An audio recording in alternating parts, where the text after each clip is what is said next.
మనకు వచ్చిన విద్యను ఎవరికైనా నేర్పించాలి. అప్పుడే ఆ విద్యకు ఒక సార్థకత అనేది ఏర్పడుతుంది. నేర్పించకుండా ఉంటే ఎలా ఉంటుందో సోమరాజు కథ ద్వారా తెలుసుకుందాం. సోమరాజు చాలా గొప్ప వైద్యుడు. ప్రజల ఆదరణ చూసి ఆయన తనకొచ్చిన విద్య ఎవరికి నేర్పించకూడదని అనుకునేవాడు. ఒక రోజున సోమరాజు దగ్గరికి ఇద్దరు యువకులు వచ్చి, మీ వైద్య విద్య మాకు నేర్పించండి అని అడిగారు. సరేనని వాళ్ళిద్దరిని తన దగ్గర ఉండమని చెప్పాడు. రోజులు నెలలు గడిచిపోతున్నా వాళ్ళిద్దరికీ రోగుల మందుల పొట్లాలు కట్టడం, రోగులని వరుసలో నిలబెట్టడం లాంటి పనులు చెప్పేవాడు. 1 సంవత్సరం గడిచిపోయింది.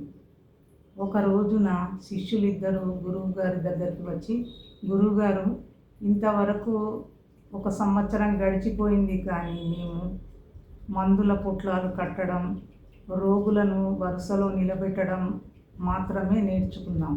మేము ఇంటికి వెళ్ళిపోతాం అనేసరికి సోమరాజు రోగులను వరుసలో నిలబెట్టడం, వాళ్లను పరామర్శించడం కూడా వైద్య విద్యలో ఒక భాగమే అని నమ్మించాడు. దాంతో వాళ్ళిద్దరూ మళ్ళీ గురువు దగ్గరే ఉండడానికి ఒప్పుకున్నారు. అలా కొన్ని నెలలు గడిచిపోయాయి. ఒకరోజు మళ్ళీ శిష్యులు ఇద్దరు గురువు దగ్గరికి వచ్చి, గురువుగారు, ఇప్పుడు మేము వంటిల్లు శుభ్రం చేయడం, వంట పాత్రలు కడగడం కూడా నేర్చుకున్నాం.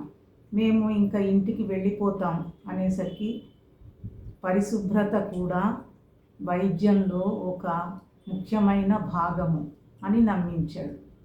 సరేనని మళ్ళీ శిష్యులు ఇద్దరు గురువు దగ్గర ఉండడానికి ఒప్పుకున్నారు. ఒక రోజున సోమరాజు నడుస్తూ నడుస్తూ కాలు జారి కింద పడిపోయాడు. చేయి విరగడంతో బాధతో బాగా నొప్పిగా ఉంది, కట్టండి అని గగ్గోలు పెట్టసాగాడు.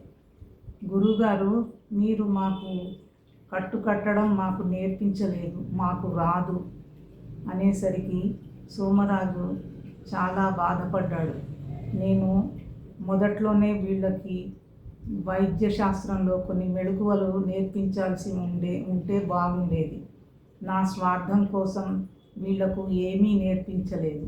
ఇప్పుడు ఇక్కడ దగ్గరలో వైద్యులు కూడా లేరు అని తను చేసిన తప్పుకు చాలా బాధపడ్డాడు.